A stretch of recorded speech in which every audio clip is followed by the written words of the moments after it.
to give sort of a brief, I'm going to tell you a brief story about how we got here today.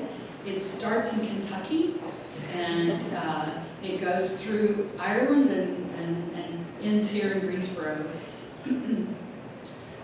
15 years ago, I started teaching in Kentucky, and most of my students were from Appalachian regions or quite rural regions. And I don't know how many of you have been to Kentucky, but it is, except for a couple of urban areas, it is the whitest, most homogeneous state I've ever been in. And I was really having some difficulty working with my students in getting them to think about issues like, what does it mean, what does neutrality really mean, and is it what we're really shooting for? This was a time in which in Kentucky there began to be significant discussions about taking down Confederate statues. And they were difficult conversations to get my students to really understand the weight of the symbolism. There was an underlying and basic defensiveness and resistance to hearing the perspectives of people who don't just see these statues as history, right? That was their defense. This is history, this is my history, and you can't take it away. So I worked at it, and with really, I felt little success and a lot of frustration, and I thought, well, you know, what can I do? And so my idea was that I could get some of my students out of their culture and into a culture for which they have no defensiveness, you know, something that they can more objectively observe. And maybe if they understand the power of cultural symbols in a really concrete context, that will help them.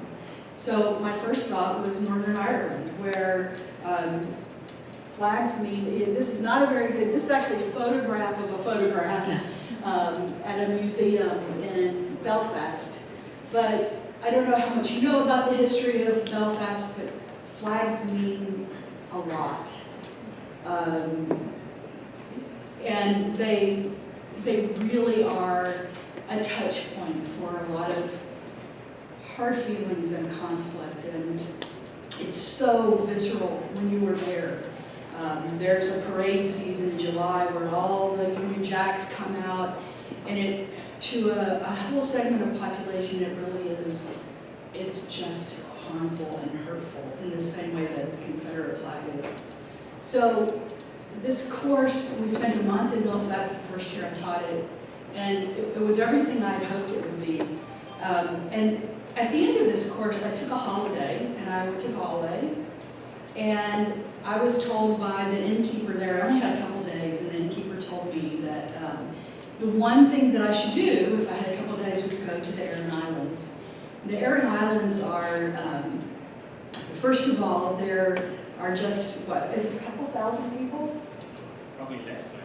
Yeah. Less by now, and their first language is Irish, and it's very clear that that's true, that they generally are speaking Irish. So it's out of the way, it's remote, and it's a fantastic experience. So I got on a boat, I sailed over to the Aran Islands, I went all the way to the top, and I went to a little cafe, and I saw a nice couple there. The dimensions here cannot tell you, this is the largest piece of chocolate cake I've ever seen in my life. I mean, that's not a dessert plate, that's a plate. And I'm watching them eat this chocolate cake, and I'm thinking, oh my God, that looks amazing. But it's too big for me, I can't get that whole thing, that's crazy. So I leaned over and I asked, you know, how is it? Oh, gotta try it, you must. I thought, okay, I'll get it and I'll throw half of it away.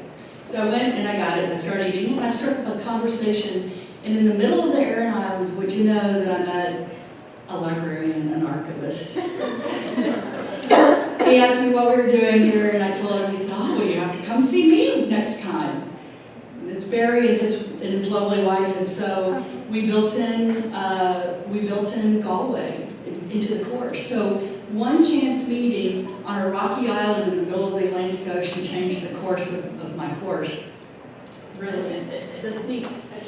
So So this is us. This is Barry at NUI Galway, and he does a wonderful session for us where we look at the papers of Kevin Boyle, who's a principal actor in the resolution of some of the conflict and the troubles, and it's just been a wonderful experience. And he's such a delightful speaker. This is a real treat for you. So Barry is the archivist at the Houlihan Library at the National University of Ireland, Galway. I know if you ever go, you should go and look him up and visit him. He's a wonderful host. Excuse me. He's worked on a range of projects on the Human Rights Archive of Kevin Boyle that I just talked about, the theater collections of the Abbey Theatre, Ireland's National Theatre, the Druid Theatre Company, and the Galway International Arts Festival. His areas are archival literacy, digital archives, and digital media. Within the context of social justice, information, memory, cultural heritage, theater history, and digital performance. His expertise, I have been so impressed listening to him over the past few days. His expertise is as deep as it is wide, and you have a real treat for you ahead. So I welcome Barry, and thank you very much.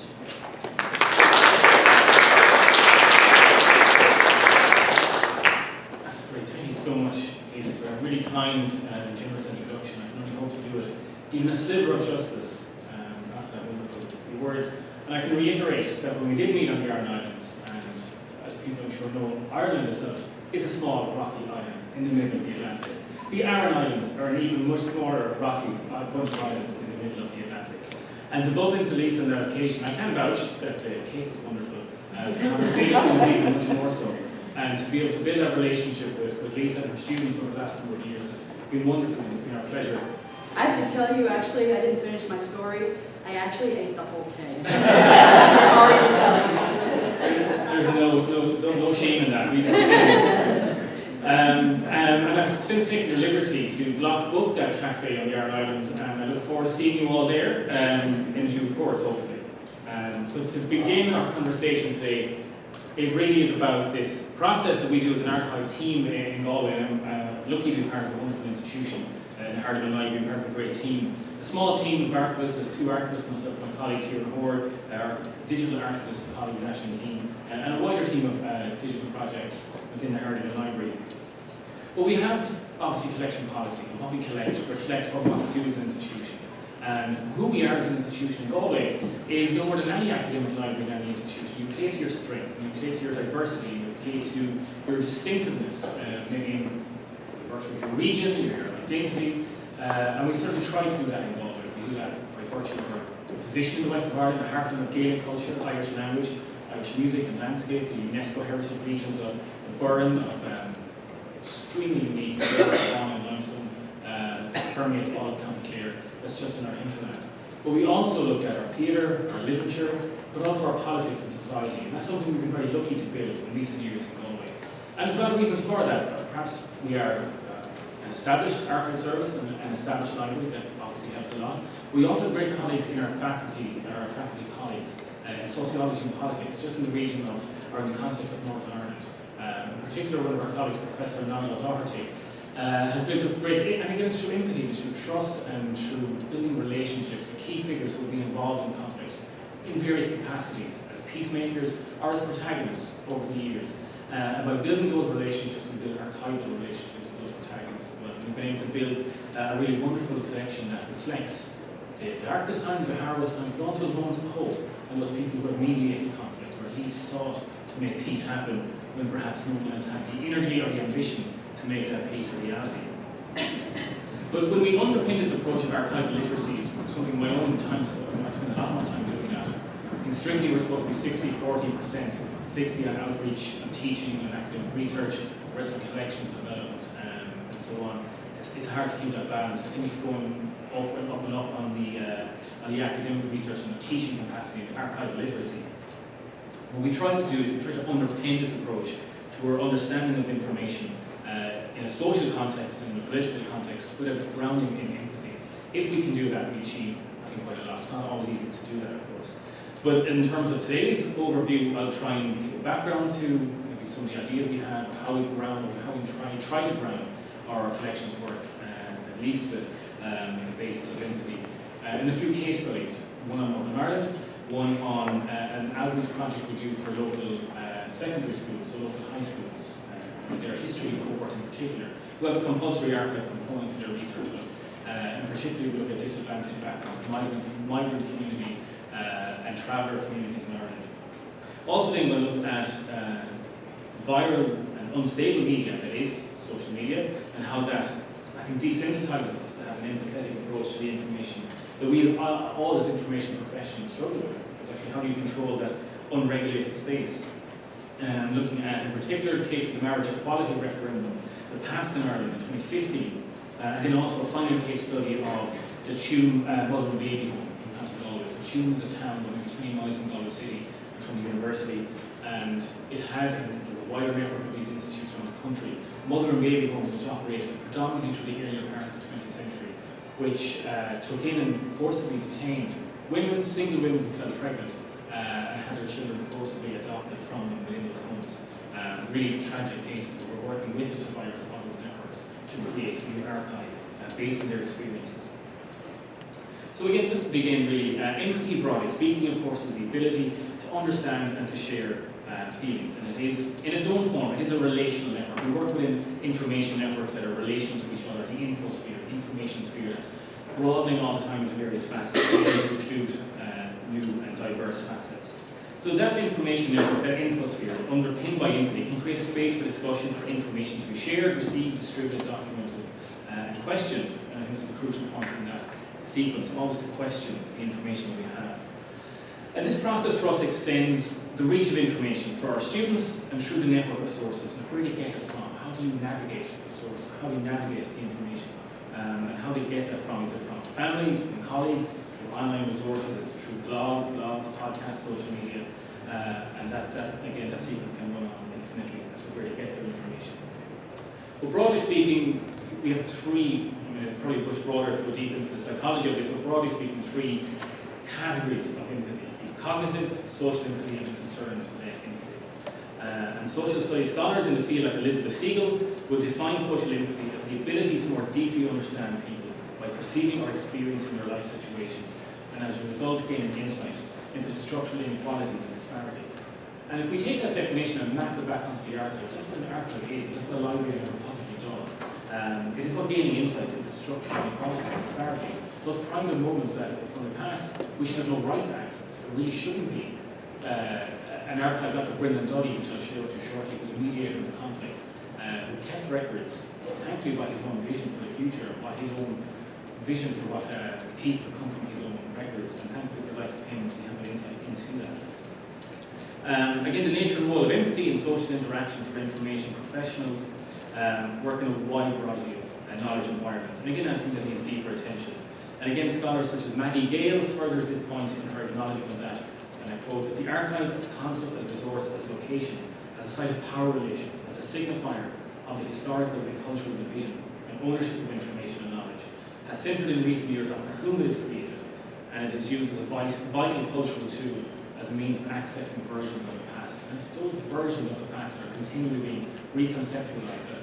We're well aware that through commemorations or looking at the role of Confederate statues or reassessing the past, that those versions of the past have certain significances in various locations, be it in the north of Ireland, when we see flags, and again, the power of flags, the power of symbols, the power of words mean an awful lot.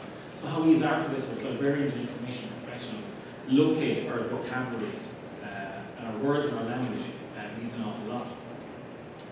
So again, the sociologist Tony Judd, who was based in the US for most of his career and sadly passed away in recent years, outlined a treatise for contemporary intellectual thought and power of information, moving into the 21st century from the 20th. And Judd's treatise is, and I quote again, contextualizing, in part, the explanation, and therefore separating oneself off from the subject matter.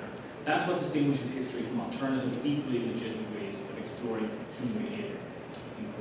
So again, Judd's point here is that the objectivity of a historian, and again looking at the point of view of an archivist, where it is about the past, and it is about curating the past, but from our point of view in Galway, it's not about alleviating the past, it's mediating it forward into a progressive future and into the present in itself.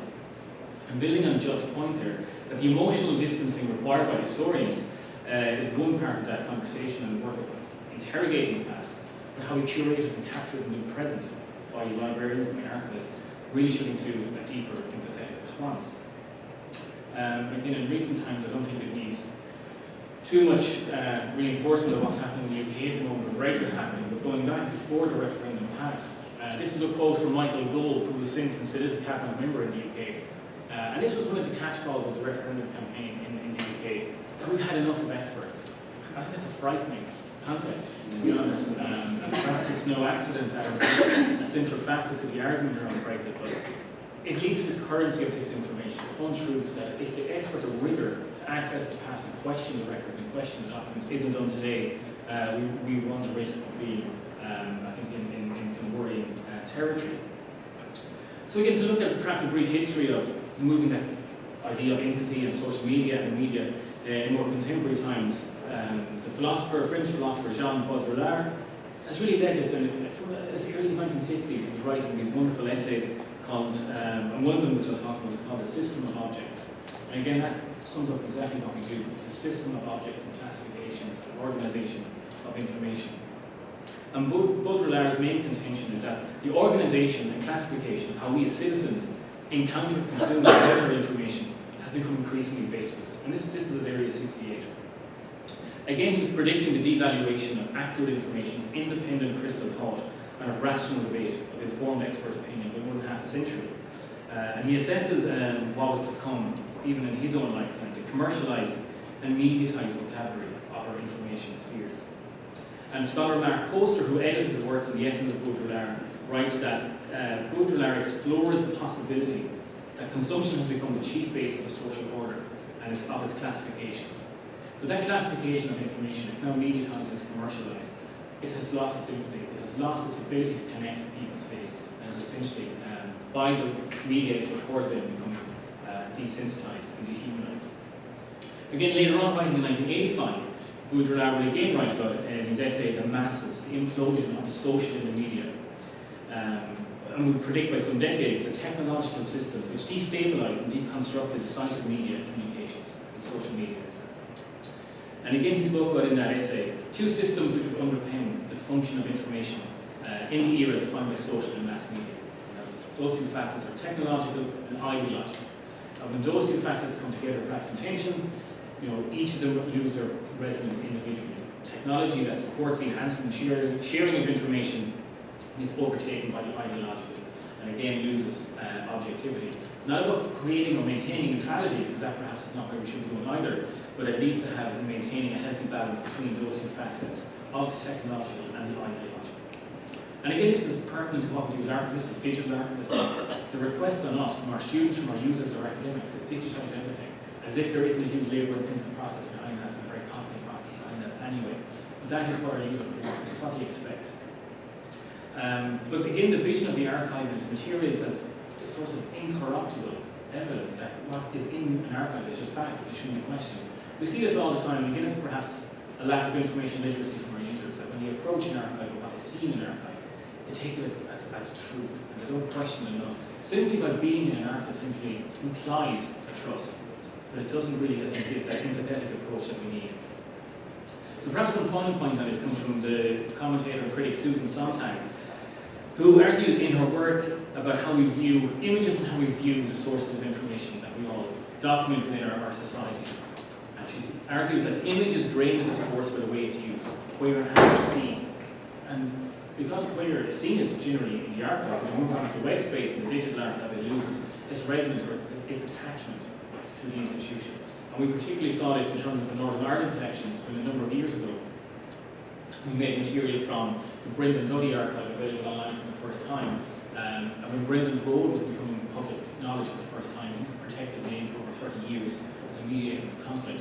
Suddenly we saw these digital images being picked off and loaded onto various questionable blogs of very, very questionable provenance in the north. And using the archive, which is an archive of peacemaking, for their own ends on either side of the conflict. But to look at a few examples here, this is from Kevin Boyle, one of the collections I had the great privilege to work on and catalogue for a period of 15 months.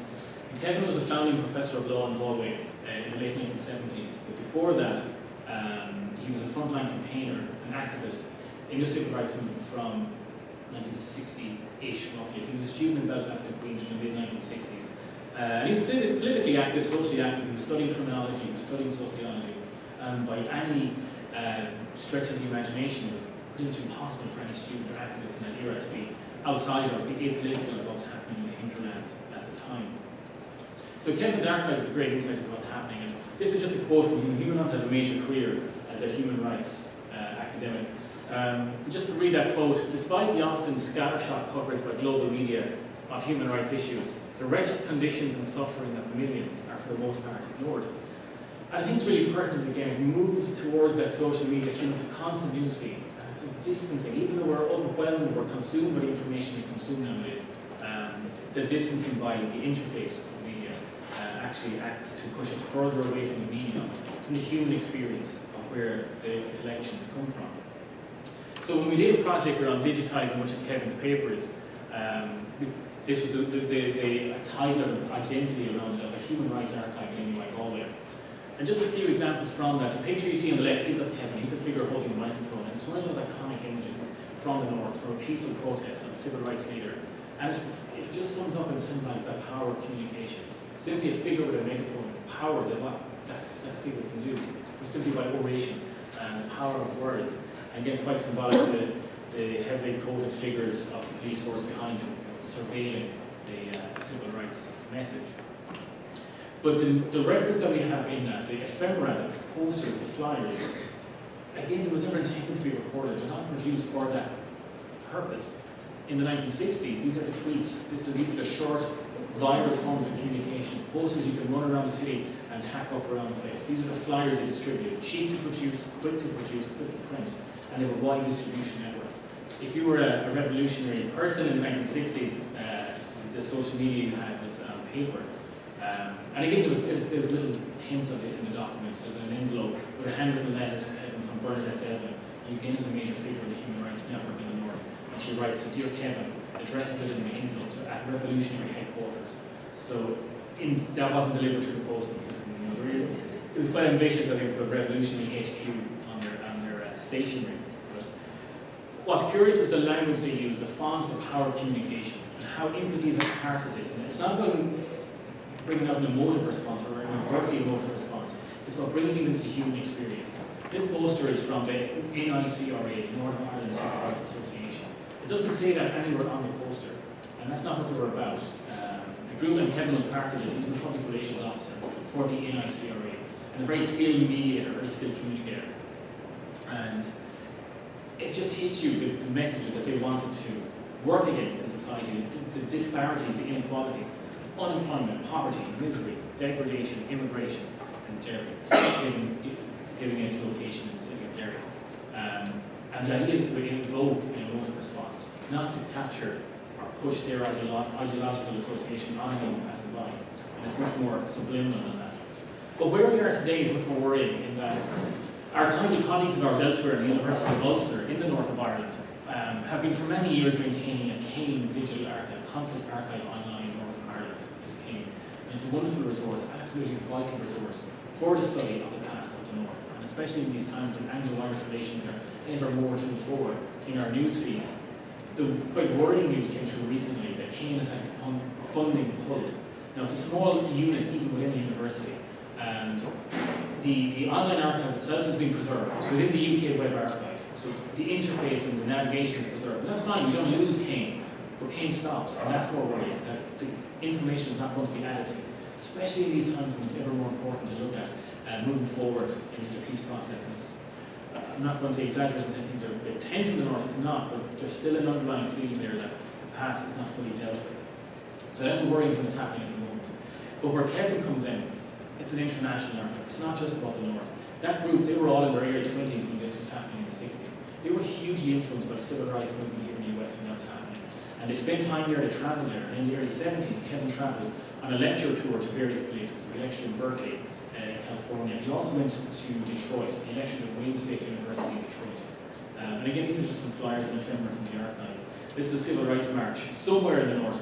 We don't have a location for it, but it's a hugely symbolic image. Well, Kevin writes a diary of that trip across the US in the early 70s, and he talks about being in Detroit And as he's walking through the streets, he sees police officers physically beating a black teenager on the streets. And that is just moving it forward from, and he refers this back to Belfast, that this is what's happening in Belfast. And he even uses the language of ghettos of Belfast. So it's a global archive that moves from Northern Ireland right through to Black Lives Matter, right through to contemporary protest that's happening in Dublin and across Ireland. This is from Waking the Feminists, a group of predominantly artists and theatre makers who created a viral hashtag Waking the Feminists, and have made amazing inroads into increasing and improving opportunities for women artists in the Irish theatre sector. And the reason it started in the whole, in the first place, was their exclusion from the Abbeys programme, which is the National Theatre of Ireland, in recent years. And again, the archive that we hold at the National Theatre plays out that. The statistics are shocking. That from its foundation in 1904, I think the figure we're at right now is that it's still perhaps less than 10 women playwrights who had a play produced on the national stage. And that's really, really shocking.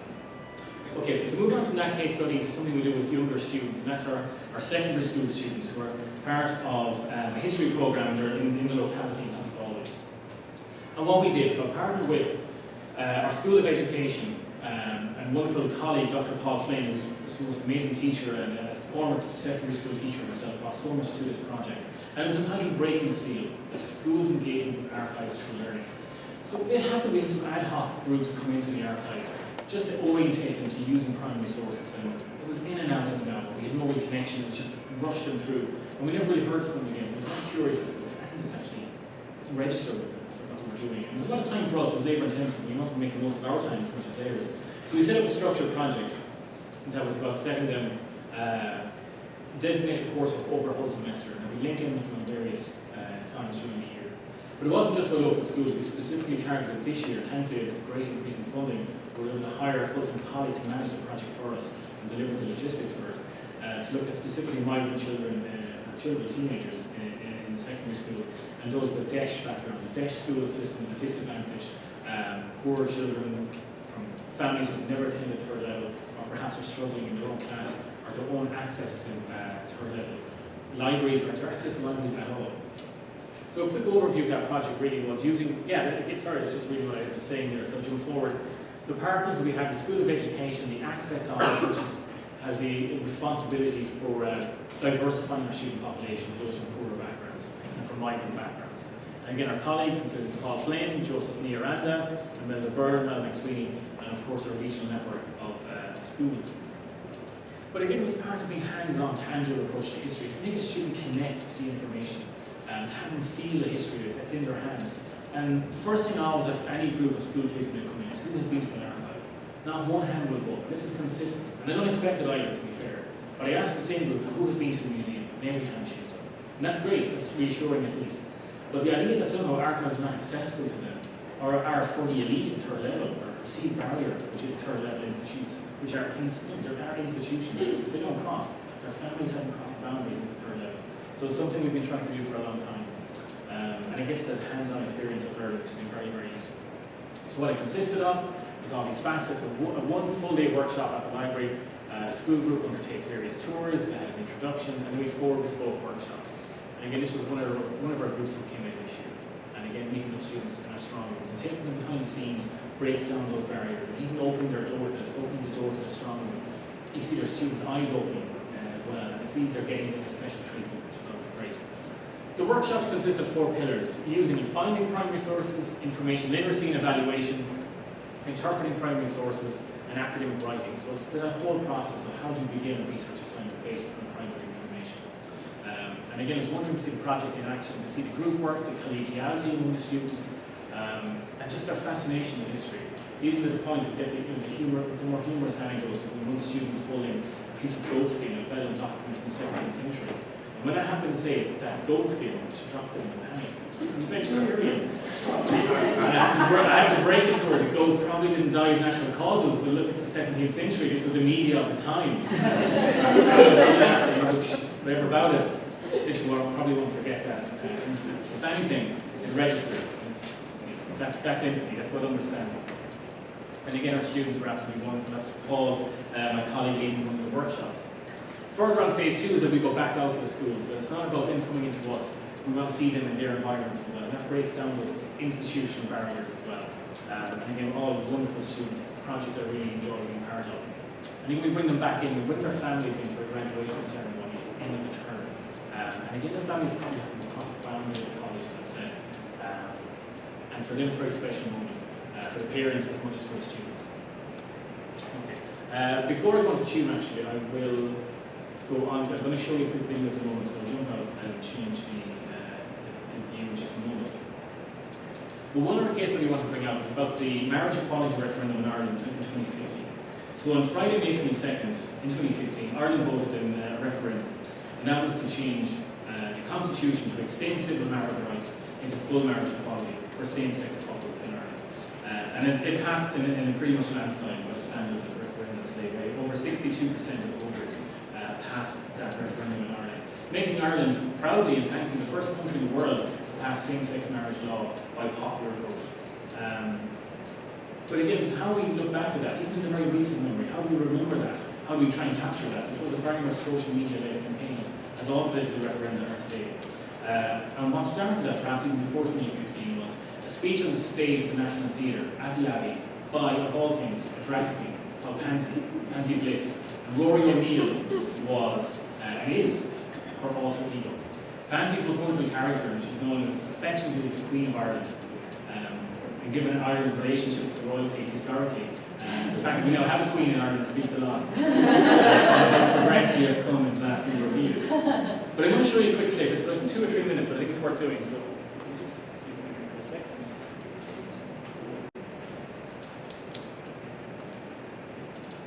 I have to resort to YouTube.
neighbors, the kind of people who write for newspapers, and they're all sitting around and they are having a reasoned debate on the television. A reasoned debate about you, about what kind of person you are, about whether or not you're capable of being a good parent, about whether you want to destroy marriage, about whether or not you're safe around children, about whether or not God herself thinks you're an abomination, about whether in fact maybe you are intrinsically disordered.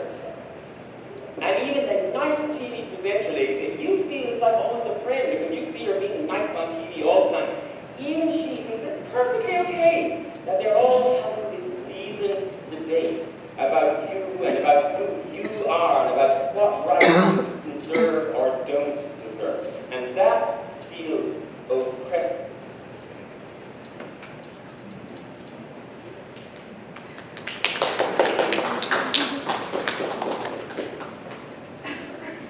So, I hope you all enjoyed his introduction to Rory and Andy, and where he was speaking there, or she was speaking there, correctly, is on the stage of the National Theatre, and you might have seen the reference to the strikers in 1913. So the play that was on was called The Risen People, and it was a socially reflective play about the conditions at the time in Dublin in 1913. And that's fine, but at the end of each production, for this run of the production, each night the Abbey invited an artist, a writer, or a poet, or an activist to give a reflection at the end of the piece. And on that particular night, Patrick Bliss gave that talk. Within the next day, it was gone viral on social media. And the only reason it was recorded at all, the Abbey made no efforts to record these. They were simply meant to be a nice add-on for their ticket price at the end of the play. But so, by chance, there's a documentary maker making a documentary about Panty at the time. He was in the audience, and he captured that and uploaded it to YouTube straight away. By the next day, as I said, it was gone viral. That was the flashpoint that really generated the movement behind the marriage equality referendum. It's not recorded in the Abbey's archive. We manage the archive. We have it, we digitise it, and we manage it. Even though it was a performance, it's not recorded. Rory O'Neill, and I'll check the database. We import the data from the Abbey. They have a database of every performer, every event in production. Either Rory O'Neill or Panty, whoever you record as the speaker there, isn't recorded in the Abbey archive. As a performance, that speech isn't there. It's on YouTube, and anytime I show this to a class, I'm dependent on YouTube to show this to my students. And that unreliability of the media, of the forum of how we archive nowadays, is extremely troubling, I think, for how we move forward. To have any sort of empathetic relations, these major social movements in Ireland that have gone on to pave the way for other referenda in Ireland in recent years. But again, the importance of why it's ethically important as well to have these sources recorded.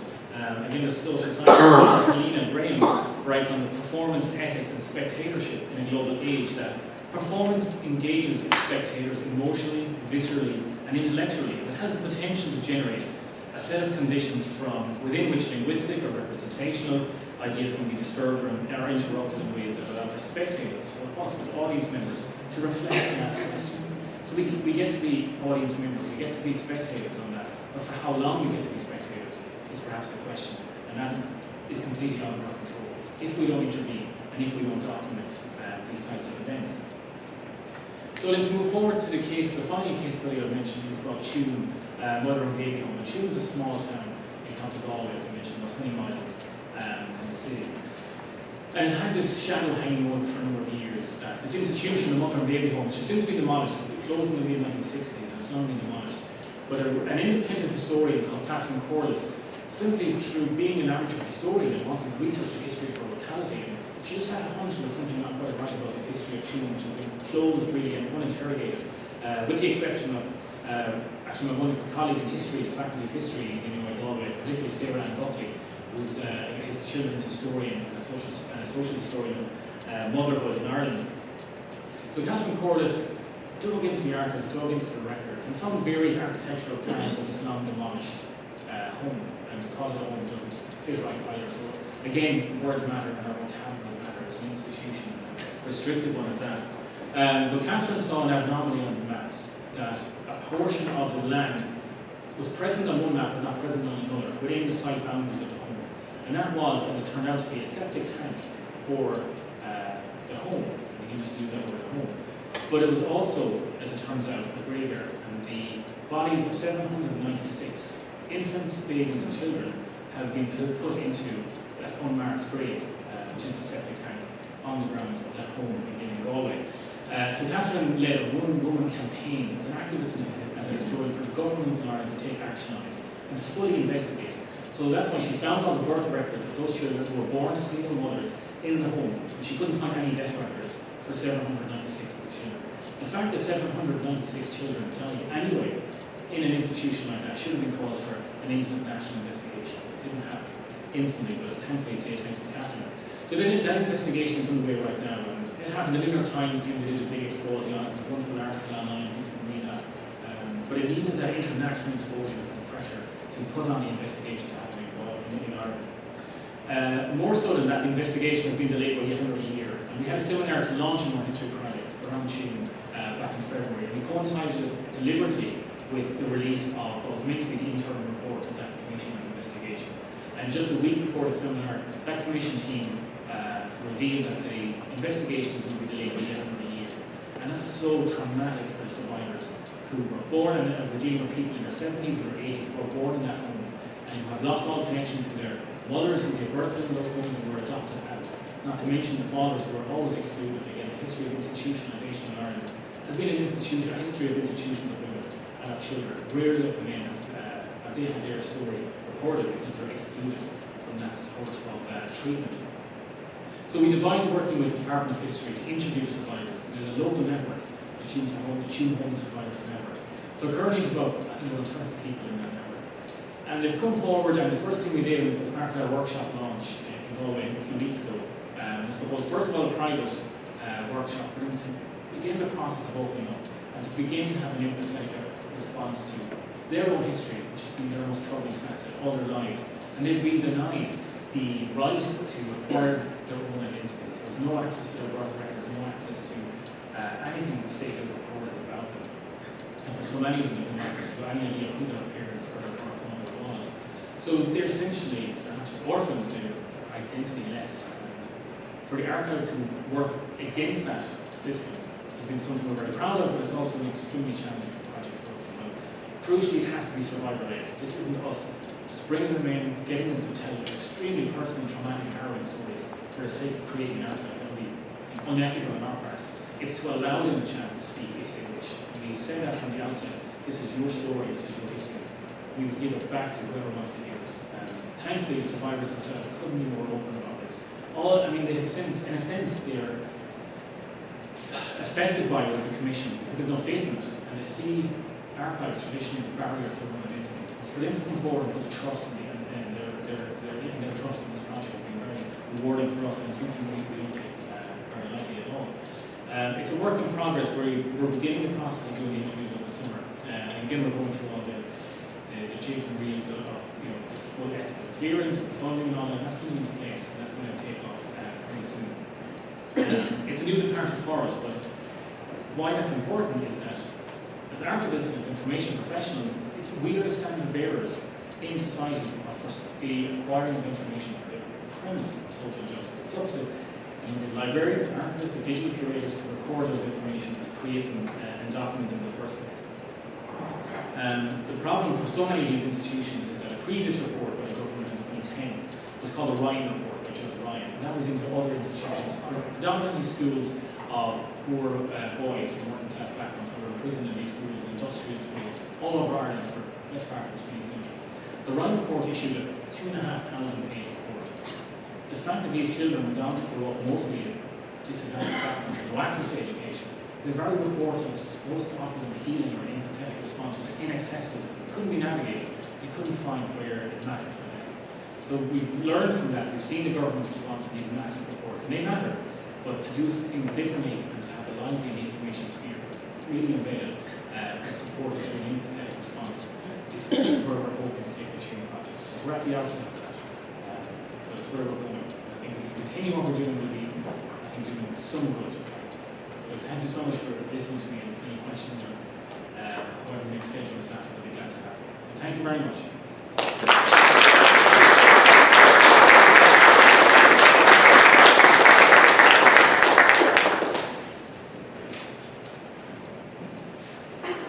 We have plenty of time for questions, so please don't be shy.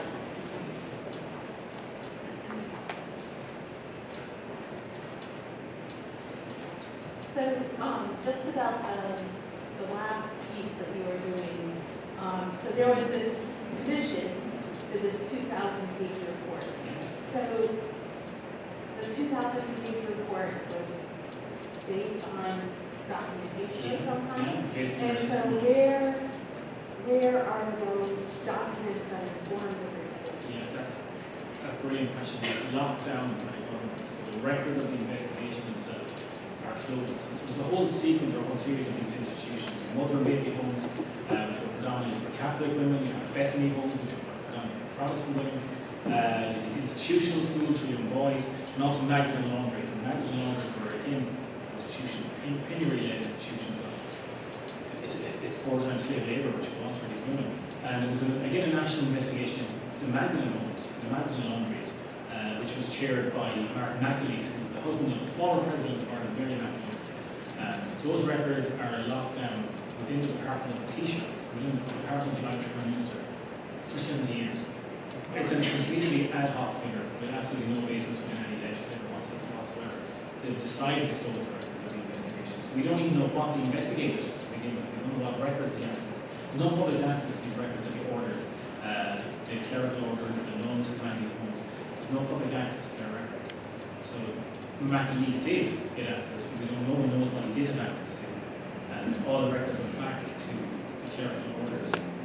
All of them. We don't know where they exist, where they're destroyed, where is the smoking gun, really, where the evidence. So again, a great colleague in Galway, a newly appointed colleague, thankfully, human rights, Dr. Mabel Rourke, has been leading cases as a lawyer and as a human rights activist for many years, and she's taking a case to the UN Commission for Human Rights. With one particular woman, Elizabeth Coppell, and it's a test case really to access her own records and to access the McAleese archive. She's been petitioning the government for many years. She's been putting in FOI request after FOI request, and everything that comes back is simply no. They're not even given a reason why the FOI cannot be accessed. It's just a flat no. It's a campaign that's ongoing, but the lack of transparency it's never not shocking. You ended with, you don't trust the commissions. Yeah. That's exactly why right. you don't trust the commissions. I mean, the Ryan report itself, which the one case where they mentioned that gave back this huge report, the survivors of those institutions had to sign that they would give their testimony, to the commission, that they couldn't pursue legal challenges after that. This was it for them. And again, that really wasn't fully explained to them, so it was a very unethical position for even the commission to take itself. But that had to be it.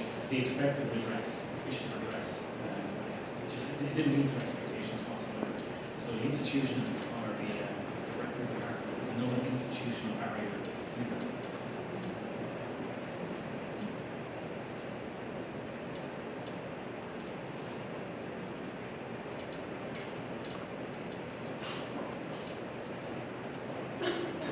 Reverse question to the discovery that you're providing for these archives. How do you feel about Europe's right to be forgotten initiative, so that people can have certain information expunged, which means also that the history will be lost? I mean, people have that right. They can choose that. In the case of June, it's an opt-in situation. I mean, people are extremely forthcoming to want to be included because they don't want to be forgotten. And that's the case. They are socially forgotten, socially excluded for so long. The majority of these people still live within the hinterland of June. They haven't ever really gone far. There's some of them in a few of the US people as well. And again, the stories that are coming out of these children were called home babies, is what they're called in their locality. So even though they lived within the institution, they went to the local school, and they were socially shunned, socially excluded. And in a sense, they have been living forgotten people. And this is one way they want to restitute the process to that. In other examples, in terms of Northern Ireland, Brendan Dudley's archive, I mean, there's still protected names all over that connection.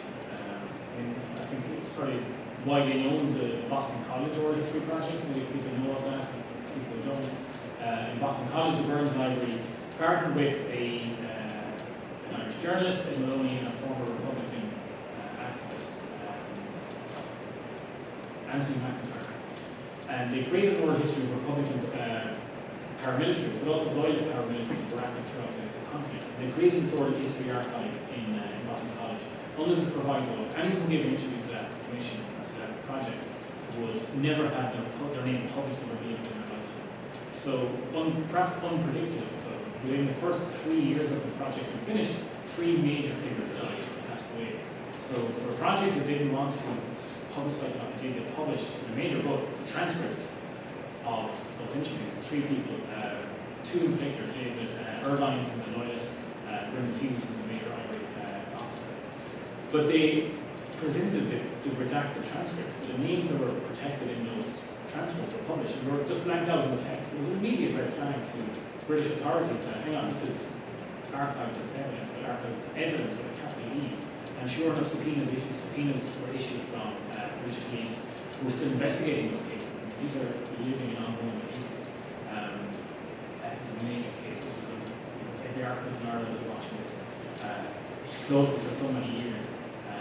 The tapes were sent to London, they were never accessed, but another 1 or 2 people passed away since, and those tapes were accessed. And that led to a flurry of arrests back in Belfast. Major figures, political figures still active today. Some people wish to be forgotten. It's not that the archive works against our wishes, but justice and social justice is another factor there. And again, it's probably that question of archives as evidence, and then evidence with capital in a legal context. And that's a tense one. We've never been, Dudley's archive is publicly known, it's publicly accessible.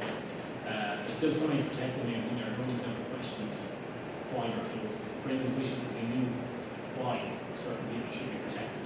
But it was never to hide them from justice. Brendan was a pacifist, and his only interest was about preserving peace.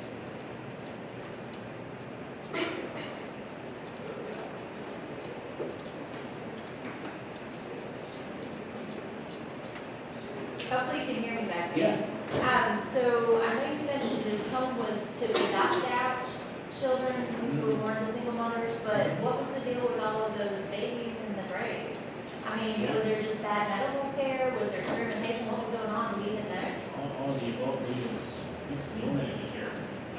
There's a few international examples of case studies of war histories around these types of institutions internationally. So Australia is really the standard bearer. It was called the Lost Children's Project, where it was based on interviews with Aboriginal children and children of Torres Strait Islanders who were again abducted and stolen and adopted out.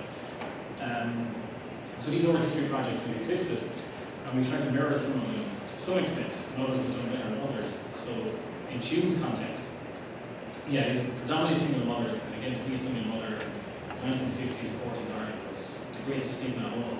And again, it was extremely conservative, extremely patriarchal society. So this was happening systemic around the country in various institutions, be it Magdalene laundries or designated mother maiden homes. The deaths that occurred was, it was due to professional medical access. I mean, there was no doctors and nurses coming to these homes. These were nuns who were self-trained almost as midwives. And again, there's certain more worrying information apparently coming out where I know one of the speakers at the symposium recently in Galway is looking at, again, at the architectural plans. Just this concept of a dying room is now coming into the vocabulary that the weakest of the children, the sickest of the children is going to be left to die. I mean, there's no evidence strictly of that yet. What is there, what is the evidence we do know of, is that through subterranean X-rays and soil and all these things, they have identified within the septic tank, a lot of human remains. And I think, but even though this was covered up for years, so in the 70s, kids were playing on the site, and they broke through the concrete slab on top of the septic tank, and this kid fell into a reliquary, just bones. And he went home and told his parents, and they said, just don't go there again. They just resealed it. It remained sealed until Catherine Cora investigated this in recent years. I think she's been an absolute tireless campaigner and an activist, but it's all down to the records. So she can find the birth records for these people, but she can't find the death records. And that's why she's 76 missing individuals. And that's where it's at. It's hoped that some people actually hope they are there, because otherwise they have siblings, and the ones who have survived, they don't really know today. Either they've lived their life somewhere in the UK or Ireland or America, absolutely oblivious to where they're born and their real identity. That's actually perhaps more traumatic to actually put that on them now in that stage of their life. So it's a major case, and it's ongoing, and just all tuned to see how it's going to play out.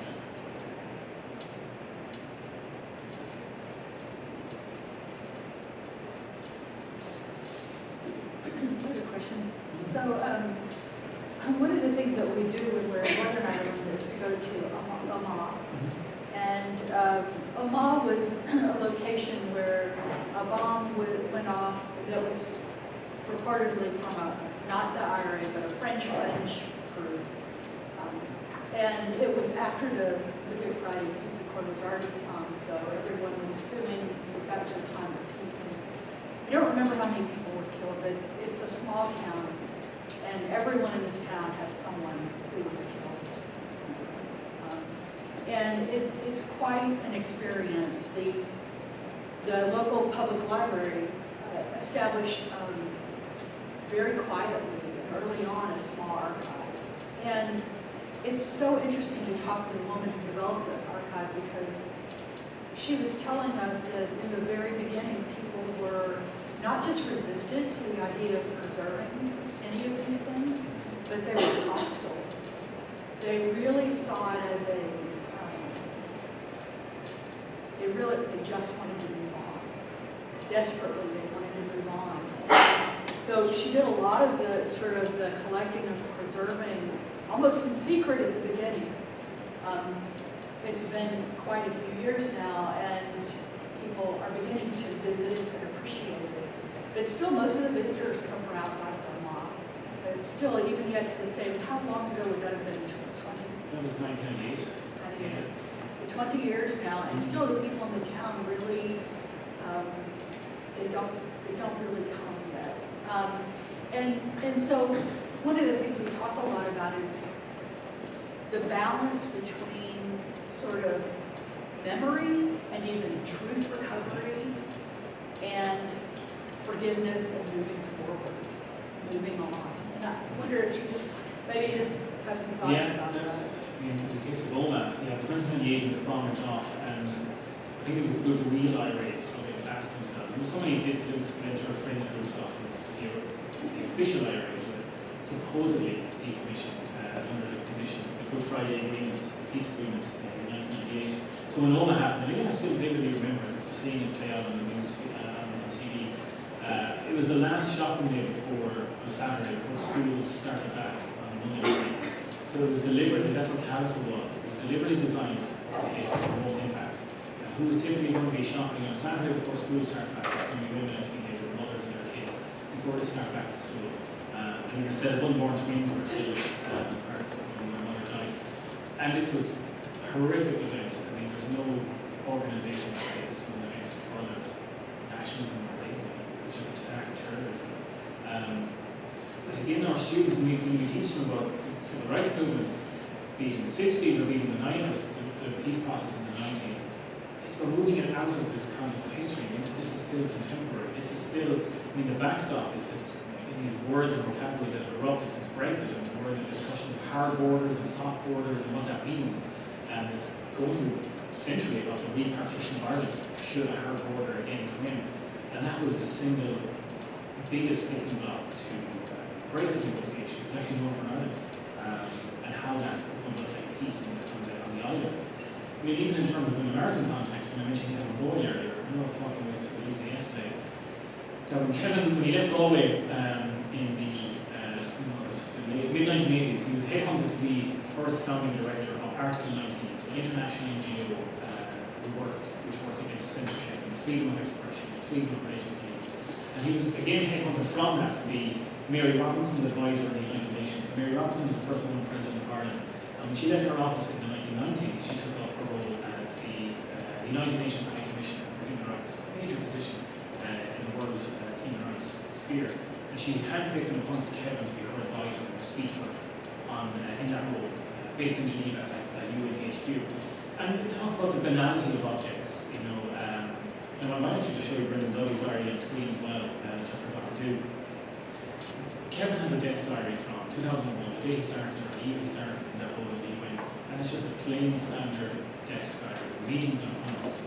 Until in 2001, he goes to September 11th, and that's the day Kevin started work in the United Nations. And circles 9/11 in the diary circle begin today at Palais, which is the headquarters in Geneva. So Kevin's first day in office was to declare or advise the United Nations, advise the UN High Commission for Human Rights to declare the attacks as a terrorist attack. And that is legal implications and certain status for what the attack was and what that means internationally. And our students were showing that, they weren't born, we were discussing this, the students, they weren't born when 9/11 happened. They certainly weren't born when Bomar happened. And for them, I think it's to make them realise that the legacy of the past can still resonate today. It's not about seeing as legacy. These can bubble up into the surface, and there's been a few worrying events in the north in recent years. Some car bombs have gone on. They're isolated events, but they're happening. That's the worrying part. And almost it's a sense of distancing from the past. And there's been a few isolated events recently of sectarian chanting at football matches and things like that. And these videos have gone viral in social media on Ireland. These kids are 16, 17, 18. There's no concept of what they're singing. They're singing pro-IRA songs, chants, and like we're saying, the flags matter. We said earlier on, these songs do matter, and they matter a lot in terms of putting back into public vocabularies, like songs about the IRA, but they don't realise what they're singing. So in a sense, that vocabulary, I think that is a repository of conflict, and it's being reanimated in different ways. And there's no empathy there. They don't correspond their existence to those who live through the bomb who live through the conflict in the north. So I mean, how you go about collecting that, I can understand why that personage perhaps discreetly for the first period, because it was traumatic for the island, not to mention the locality and all that stuff. And we have a conference coming up in Galway in May on archives, violence and conflict. And one of our keynote speakers is the museum director in Dundalk, which is a small border town in County Louth. And they've started a Brexit archive and how you document borders, what borders mean in the context of Brexit, not just traditional border north and southern Ireland. But yet, economic borders coming in, cultural borders being reinstated, and what that means is a museum and how you document it, and how you present it back to communities. It keeps coming full circle.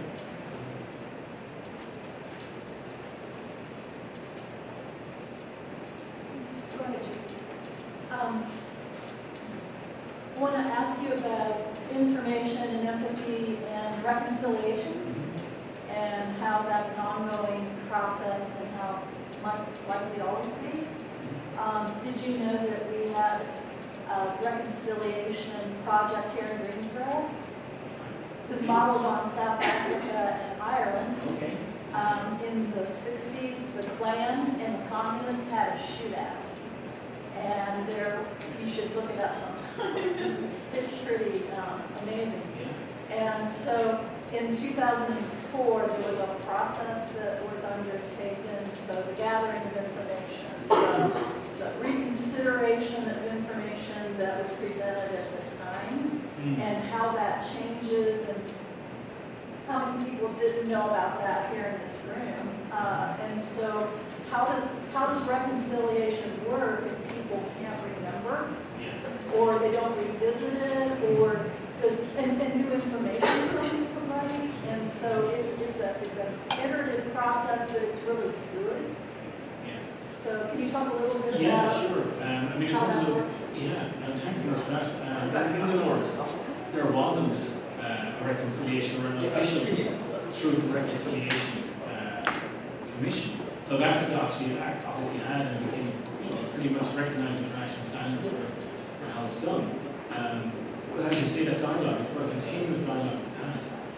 When Brendan's diary was first released online and the media publicised it, well, this figure for 30 years is basically a direct channel of communication directly with the British Secret Service and the British authorities, as well as the IRA Army Council. And he did that under threat of his own life and under threat of his own family's life for the best part of 30 years. But when we held various events and seminars and conferences in Galway, people who were hunger strikers in the north in various prisons and so on, they came and they said they had no idea Brendan did this, and that anyone was perhaps trying to make peace on their behalf, that it was a fruitless exercise, that the hunger strike for a borderline suicide mission, that when they knew they were getting involved in it, they had a good sense of the outcome that was going to happen. That's the case of 1981. I'm talking about hunger strikes in the Maze prison in Belfast, where 10 Republican hunger strikers died. But again, others came who didn't partake in that hunger strike, saw the record, saw Brendan's diary. This was a complete new way for them to reconcile their own history and past. And some have gone on to become writers and theatre makers and playwrights to actually just perhaps empathise with themselves and actually acknowledge their own past. I mean, the trauma and what these groups lived through. I mean, South Africa, I think, has had its own problems as well, because the trust of the institution who manages it, I mean, who speaks to the institution, who's reported in it, is it an objective version of the past? And I can talk about archival neutrality, Galway and London, and it's not Belfast. I think that matters. It's not perhaps the key facet, but I think it matters as well. I think in the north it's an ongoing issue. There's no functioning government in the north at the moment, by virtue of breakdown communication for the best part of a year and a half now. So I mean, it can't move forward as past. It's not dealing with its present. Flags rise in the north, or flags flying in certain places on certain buildings in the north in recent years. It's a constant dialogue with the past. Whether reconciliation can come from it, it can, but people have to open up to the past. That was the whole concept of the north, was dealing with the past. And again, it was US envoy in recent years, not George Mitchell, was involved around the Good Friday talks. I forget his name, it was in 2013 or 14. I think we'll remind myself shortly. But the whole process was called dealing with the past. And in some ways, there was the one thing that didn't get done, because the sides couldn't agree on a reconciliation commission. That was one of the things that was mooted, it was one of the thing that didn't happen. And does that speak to maybe where things are socially in the market, they still cannot come to conclusions. It's all about what happened. It's a hugely important issue.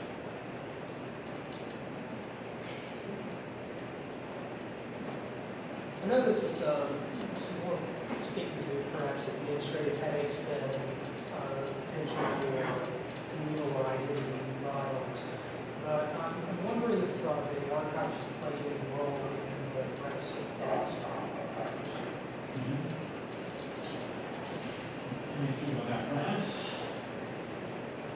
Perhaps not our collection. In a sense, they contextualize it, for our students, but as regards, the living or kind of experience of what Brexit is doing in the north. I mean, it's an economic border that's going to be introduced. I mean, it shouldn't be skirted around either. That the whole Brexit vote was a far right, a borderline far right agenda for migration, and it's simply about closing off Britain's borders to EU migrants. I mean, that's kind of been not dealt with by the UK and Israel. Facing discussions either. But absolutely, I mean, the naivety that Brexit could pass without affecting the north, and that's the devastating. How was this not predicted? That the biggest stalling block, backstop that's been called in discussions, is about the border and the reinstallation of our border in the north. And if that happens, it's pretty instantly bringing back the conditions, the experience. And it's almost like post-traumatic stress disorder, from flooding back for the island, mentioning the individuals in the locality, and somehow go back to being physically partitioned island. Not to mention that empathetically partitioned one, or intellectually partitioned one as well. How we're in this position yet again, where they fought for so long to move beyond it. It'll be interesting to see how it is recorded, how it is archived. It's a work in progress.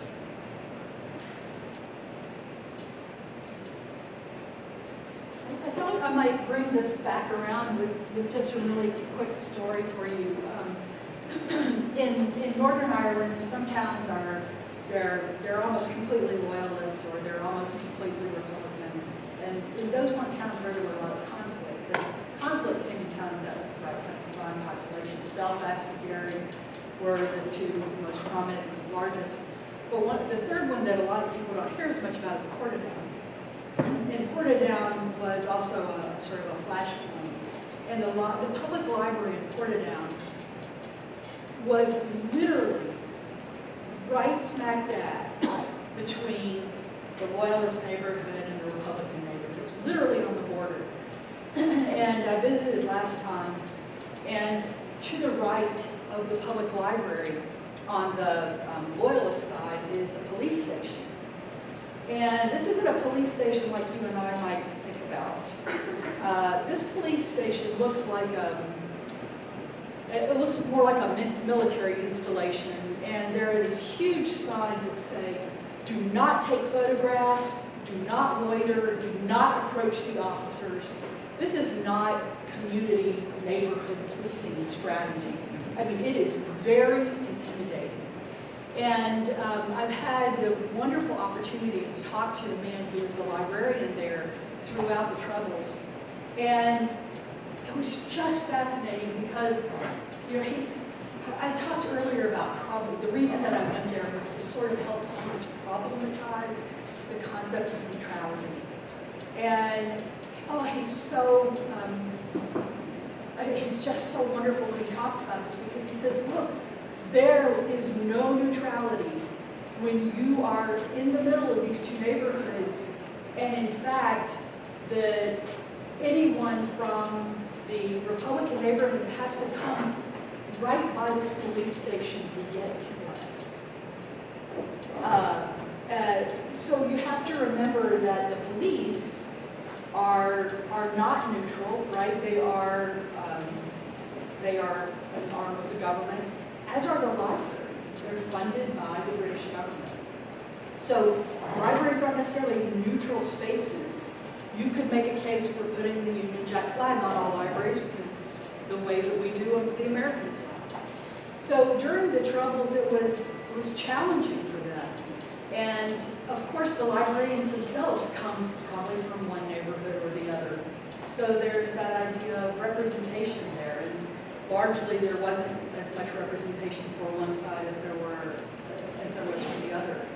And so they spent a lot of time talking about this. How can we be a librarian for everyone in this town of Portadown, not just for one side when we've got this police station next door and like, we don't have the representation we need. And they began to talk, instead of being neutral, about having what it means to have shared public spaces in so much conflict. How can we make this a public space that can be comfortable and shared well by all parties, not just one party? And ultimately, they came to the knowledge that, you know, that's not going to happen as long as we're next door to this police station. Either the police station's got to go or we've got to go. And it wasn't just their location, it was a lot of different things. Representation, how do we have more librarians who come from the other side that isn't well represented? And so eventually, they managed to get the funds to move out of that building and to move to a much more neutral place in town. And this came along also with the Peace Accords, so it came naturally at that time. But the concept of shared public spaces rather than neutral public spaces, to me, was a really powerful way to think about, you know, how we can be welcoming to all people. And I found that very useful. It's just incredible to talk to some of these librarians, though. There's also the classic neighborhoods in Belfast where a lot of the real violence happened is Falls Road and Shankill Road. And Falls Road is the Republican side and Shankill Road is the Loyalist side. And the public libraries are not literally back to back, but they're pretty close to it. So there's the public library on one side and the public library on the other side, and the peace wall is between them. And they're not more than, they're less than an eighth of a mile apart. Literally almost back to back. And they serve people who live, you know, quarter mile from each other, but they have totally different populations. And to talk to some of these librarians during these times of troubles was amazing. And at the Falls Road Library, which is the Republican side, at some point people crossed over the wall and planted a Union Jack flag on the top of the library. And people started setting it on fire, throwing explosive devices. And her tale of this, about the library director climbing to the top, to the roof of the library to take the flag down, lest the whole entire library burn. It's just so incredible. I mean, it's really an amazing story. And but I'll finish with something that goes back to archives. The man he kept, the library director was the director at the Falls Library Road through the entire, 35 years of the modern part of the Troubles, and he kept a diary every single day, and he threw it away. Oh. Yep. doesn't exist anymore. And the woman who took over for him said, if I had had any idea he was throwing this away, I would have tried to do something about it. It's gone now. I'm going to be fascinated to read that. So I'll just share that with you. Maybe we can talk more later about what it means to have shared spaces. We have any last questions or thoughts? If I may real quick, Yes, I just show a absolutely. big excerpt from Brendan Dudley's diary. Yes, It mentions please a lot, and it's just on that point, actually, private spaces in public. And I think Please it's do. pertinent, so it's just up on screen there. So we've digitized this, and it's one of those, again, with banal objects.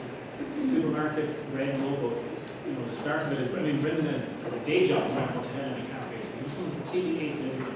And that's why he was approached to be the senior mediator. He had no skin in the game, so to speak. But again, not in that line of work, it's not something you keep detailed records on. If ever any of this was found out, it would probably have very serious consequences. But hour by hour, day by day, documents, the phone calls he was having with British authorities to broker it into the hunger strike in prison in 1981. And just to read out a few transcriptions here. So 8:45 p.m. crisis, Danny Morrison, and Danny was one of the hunger strikers. So Danny Morrison is took suddenly ill. Mr. A is not acceptable to go into the prison, no one else is acceptable. So straight away you see the code names that are at play here, and Mr. A is alluded to be a very prominent, now retired politician in the North, who's had immense power and say over what is remembered, who is questioned, who is arrested, about, talking about truth and reconciliation in the North. This person who is alluded to be Mr. A is the gatekeeper who is since retired, in his role as a public official. And again, the reason that's significant is that the British apparently just reached out and said there was an offer to end this. And again, it's disputed still about the protagonists and historians and communities as to whether or not there was an offer to end this hunger strike. Brendan's diary gives some allusion to that there was an offer at least. And it goes on to say we cannot intervene unless we are satisfied that the demand of the prisoners are met in the case blocks. So these aren't his words, he's just reporting down what's been said to him. And it goes on and on like that. And again, just at the bottom right of the corresponding page, it says, and again, just as you see from the change in handwriting here, it becomes a scroll. He's changed pen here, the colour is different. He's left the initial discussions, he's sat down later, he's thought about this, and he's reflecting on it. And he says the position has gone dead. Neither side can nor will move. I just moved the page down.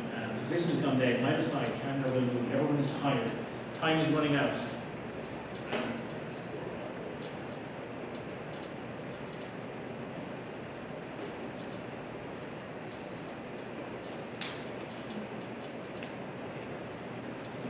Time is running out. I can't move forward. The British are asking for their plan to be accepted. A won't move. So again, this code name, this person won't move. Noel is saying he's finished for all time. That's not the full name. It's not publicly aware. We're not publicly aware of his character is. I'm so tired. I cannot save Kieran Doherty's life. It's so tragic. It's regrettable that the situation, the solution does not seem possible. 2:25 a.m. Stop in your tracks every single time you read this. As a notebook, that's the final entry in the diary. And again, one of those school kids that we had in as part of that project were showing them the object. And even though it's digitally online, showing the originals in their hands. And he turned the page, and it's a double page blank. And he just said, what happened next? And as sweet and as innocent as that was, in some ways this was reading like a novel or a movie to these school kids who were born at this time with no concept, with no empathetic relationship to it. And just so you can see that response, I found really interesting. And if he takes that away from that project, that school kid took away that information, took away that access point, it's working. But it was interesting to see different reactions from various viewpoints. Those who were born in it, who were protagonists in it, and those who have actually no lifetime relationship. So it's an ongoing discussion, an ongoing communication with the past. Well, we are about probably 5 minutes away from lunch, so feel free to take a break. I'll sort of give you the go when we're ready. But thank you very much, and